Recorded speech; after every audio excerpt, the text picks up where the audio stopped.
ఏంట్రా ఇవన్నీ? కొవ్వు, విష పదార్థాలు, చెత్త అంతా నీ కడుపులోనే పోగేసుకున్నావు. ఇలా ఉంటే సమస్యలు తప్పవు. నేను కొత్తిమీర అప్పుడప్పుడు నా ఆకుల కషాయం తాగితే ఇలా శరీరం మొత్తం శుభ్రం అవుతుంది. విష పదార్థాలు బయటికి, ఆరోగ్యం లోపలికి. ఏంట్రా లోపల రాయి పెట్టుకుని బిల్డప్ ఇస్తున్నావా? నీళ్లు తాగడానికి టైం లేదు. కోలాలు, జంక్ ఫుడ్ మాత్రం రెగ్యులర్. అందుకే కిడ్నీలో ఇలా రాయి కూర్చుంది చూడు. నేను రణపాల ఆకు. నా కషాయం తాగితే కిడ్నీ ఆరోగ్యంగా ఉండేందుకు సహాయం చేస్తా. లోపల మార్గాలు క్లీన్ అవుతాయి.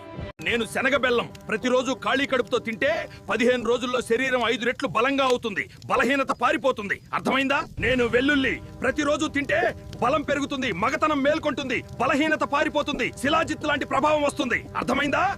నేను పెద్ద యాలకులు వారంలో ఒక్కసారి నమిలితే శ్వాస ఫ్రెష్ గా ఫీల్ అవుతుంది, ఛాతీ లైట్ గా ఉంటుంది. కానీ ఓ మాట, ఆరోగ్యం కోసం అలవాట్లు కూడా సెట్ చేసుకో. అర్థమైందా? నేనేను మఖానా వేడి పాలలో వేసుకుని తాగితే బాడీకి కామ్ ఎనర్జీ, ఎముకలకు న్యూట్రిషన్ సపోర్ట్ అవుతుంది. రోజు చిన్నగా అలవాటు చేసుకో, బలహీనతకి బై బాయ్. అర్థమైందా? నేను చిన్న ఉల్లిపాయను. రక్తంలోని కొవ్వును ఊడ్చి రక్త ప్రసరణ సాఫీగా జరిగేలా చేయడం నా పని. నేను అల్లం రక్తాన్ని పలుచగా చేసి రక్తంలో గడ్డలు ఏర్పడకుండా చేయడంలో సహాయపడతాను. నేను బీట్రూట్ ను రక్తాన్ని పెంచి రక్త ప్రసరణ మెరుగ్గా జరిగేలా చేయడంలో సహాయపడతాను.